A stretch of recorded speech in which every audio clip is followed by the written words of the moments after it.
बदले की नीयत से अवैध कार्रवाइयाँ करना प्रारंभ कर दिया है। 17 तारीख को आईजी ने एक बैठक ली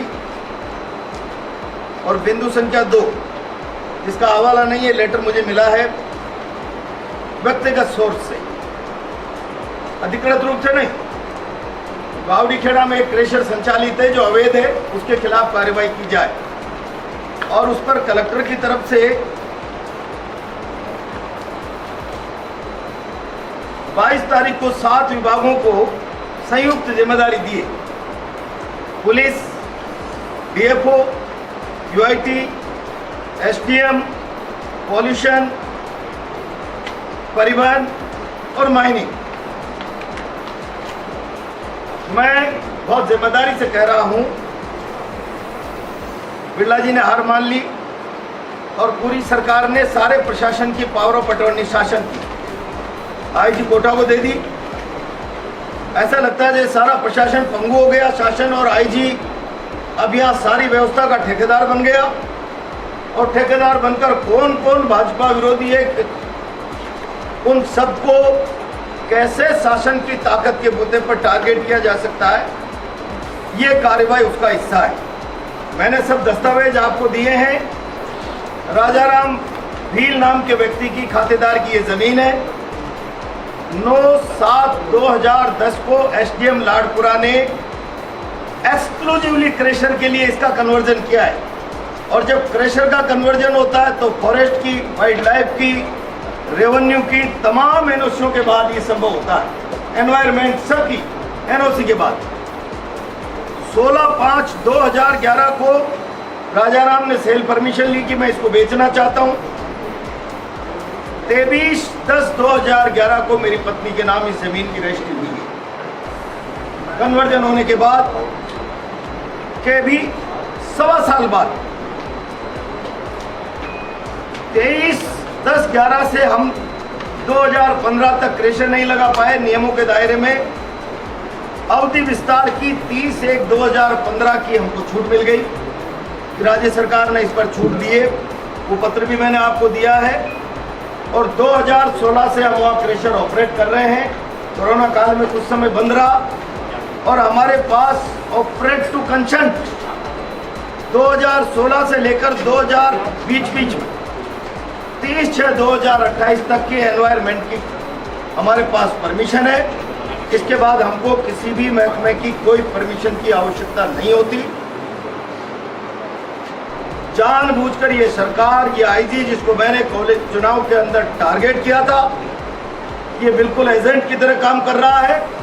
और आज भी आईजी का वो चरित्र वफादारी निभाने का, देखिए मैं विरोधियों को पुलिस की, शासन की ताकत पर किस तरीके से नीचा दिखाने की हैसियत रखता हूं। मैं बहुत स्पष्ट शब्दों में चेतावनी दे रहा हूं, कोई गलत काम करेंगे उसका गंभीर परिणाम होगा। नियमों के दायरे में आप नापना चाहते नाप ले, कोई इलीगल नहीं है। खातेदार से कन्वर्ट शुदा प्लॉट खरीदा है। एनवायरमेंट क्लियरेंस 2028 तक की है। एक एक काम, और चारों तरफ जो खातेदार है मेरी जमीन सड़े हुए, वहाँ 1 इंच जमीन भी न फॉरेस्ट है न सिवाई चल, मेरे खेत के चारों तरफ खातेदार है क्रेशर। मैं बहुत स्पष्ट शब्दों में कह रहा हूं, मेरी क्रेशर को आप नाप लीजिए। 4 तारीख के बाद किस फैक्ट्री में कितने 100 बीघा जंगलात है। काली सिंध डीबरी, पीतामपुरा आवा, पलायता और आसपास गड़ेपान, मोती कुआं में कितनी अवैध क्रेशर चल रही है। मैं आर पार की लड़ाई लड़ूंगा, आर पार की लड़ाई। या तो मेरा अस्तित्व मिट जाएगा, खत्म हो जाएगा, या आईजी की दादागिरी चलेगी। आर पार की लड़ाई 4 तारीख के बाद लड़ूंगा। या आईजी चाहता है कैसे भी उत्पात हो, मैं शांति से नाप लें। मेरी विनम्र प्रार्थना, आप सब लोग वहां रहे। 1 इंच जमीन मेरी अवैध नहीं है। 1 इंच जमीन, 1 इंच जैसी जमीन मैंने खातेदार से खरीदी है, उसी पर मैंने स्ट्रक्चर बनाया, पक्का रैंप वगैरह सारा सब कुछ 1 इंच आगे पीछे नहीं किया। जो कच्ची बाउंड्री थी खातेदार की, उसी ने कन्वर्जन करा के मेरे नाम रजिस्ट्री कराई है। 4 तारीख के बाद प्रशासन को एक एक कार्यवाही पारदर्शिता से और लोगों के खिलाफ करनी पड़ेगी। इसके लिए मजबूर कर दूंगा सारी कांग्रेस पार्टी और हम सब लोग मिलकर इस आईजी के खिलाफ पूरी ताकत से 4 तारीख के बाद आर पार का संघर्ष करेंगे, चाहे परिणाम कुछ भी हो। आईजी चाहता है कि हम पहले उत्तेजित हो जाएं, मुकदमे लग जाए, गिरफ्तारी हो जाए और मतगणना में इन लोगों को धांधली करने का मौका मिल जाए। मैं बहुत स्पष्ट शब्दों में कह रहा हूँ। मतगणना के बारे में बाद में बात करूंगा, आज केवल इतना कह रहा हूँ। मैंने एक एक कागज आपको दिया है, क्रम से एक एक कागज, इसको जांचें। कल रात को इन्होंने बारिश के लिए कुछ यार्ड, डंपिंग यार्ड बाहर खुले में पत्थर डाल देते हैं स्टॉक के लिए, वहाँ जाकर इस सरकारी ज़मीन पे आपने पत्थर डाल दिया, खुली ज़मीन पे डाल दिया।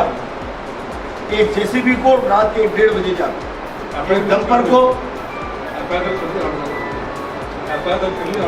करो, कुछ भी कर सकते हैं। किस बात के FIR है? 379 कैसे बनेंगे? पत्थर तो मेरा है।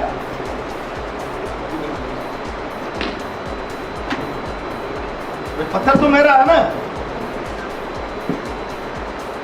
और मैं वहां से कोई चोरी थोड़ी कर रहा था। डंपिंग किया है मैंने, मैं स्वीकार कर रहा हूं। और इसीलिए ये आपने देख लिया, दुर्भावनावश मुकदमे लगाना, बदनाम करना। एक बड़ा अखबार लिख देगा कल बहुत जोर से, पूरा राजस्थान देख लेगा मैं अवैध गतिविधियों में शामिल हूँ। पूरा राजस्थान जानता अवैध गतिविधि करने वाला शासन के खिलाफ बोल नहीं सकता। कोई अवैध काम नहीं है। कल आ जाए और जांच पड़ताल कर रहे हैं। मुझे गलत तरीके से बदनाम करने की चेष्टा कर रहे हैं। 4 तारीख के बाद एक एक को एक्सपोज करेंगे, किसका कहाँ कब्जा है। शासन प्रशासन को इस पर भी एक्शन लेना पड़ेगा, नहीं तो घेरा डालकर बैठेंगे, घेरा डालकर।